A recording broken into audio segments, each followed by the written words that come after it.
नीतीश कुमार बिहार और देश की सियासत का वो नाम जो पाला बदलने के लिए मशहूर हो चुका है। एक ऐसा राजनेता जो कहता कुछ और है और करता कुछ और है। नीतीश कुमार कब पाला बदल ले कोई नहीं जानता, ना ही भाप सकता है। लेकिन नीतीश की पार्टी में जो हुआ उससे पटना से लेकर दिल्ली तक सियासत की दुनिया में खलबली मचना लाजमी है। दरअसल बुधवार को नीतीश कुमार की पार्टी जेडीयू ने मणिपुर में बीजेपी सरकार से समर्थन वापस लेने का ऐलान कर दिया। पार्टी की मणिपुर यूनिट के अध्यक्ष ने बीजेपी के एन बीरेन सिंह की अगुवाई वाली सरकार से समर्थन वापस लेने का एक लेटर राज्यपाल, मुख्यमंत्री और विधानसभा अध्यक्ष को भेज दिया। इसके बाद तो दिल्ली से लेकर पटना और मणिपुर तक बवाल मच गया। आनन फानन में जेडीयू की पार्टी मशीनरी एक्टिव हुई और डैमेज कंट्रोल की कोशिशें तेज की गई। तत्काल ही कड़ा फैसला लिया गया और जेडीयू के मणिपुर अध्यक्ष को हटाने का फरमान जारी करने का ऐलान किया गया। इस कार्रवाई से बीजेपी की नाराजगी को कम करने की कोशिश की गई। मणिपुर विधानसभा में जेडीयू के 6 विधायक थे, जिसमें से 5 ने बीजेपी की सदस्यता ले ली थी। एक बचे विधायक अब्दुल नासिर अब विपक्ष में बैठेंगे।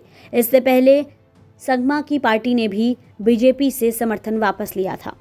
मणिपुर में सीएम एन बीरेन सिंह के नेतृत्व में बीजेपी की सरकार है। 60 सीटों वाली मणिपुर विधानसभा में बीजेपी के पास अपने बूते ही पूर्ण बहुमत है, तो वहां उनकी सरकार को कोई भी दिक्कत नहीं है। मगर सियासी गलियारों में इसे बिहार इलेक्शन से जोड़कर देखा जा रहा है, जिससे सियासी माहौल गर्म हो गया है।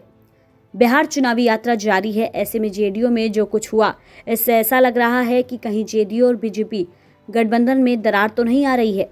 इस सियासी घटनाक्रम को देखकर लग रहा है कि अब बिहार में खेला होने की संभावना बढ़ गई है। राजनीति संकेतों का खेल है, तो क्या नीतीश कुमार ने बीजेपी को ये संकेत दे दिया है कि अगर उनकी नहीं सुनी गई तो बिहार में कभी भी सत्ता परिवर्तन हो सकता है।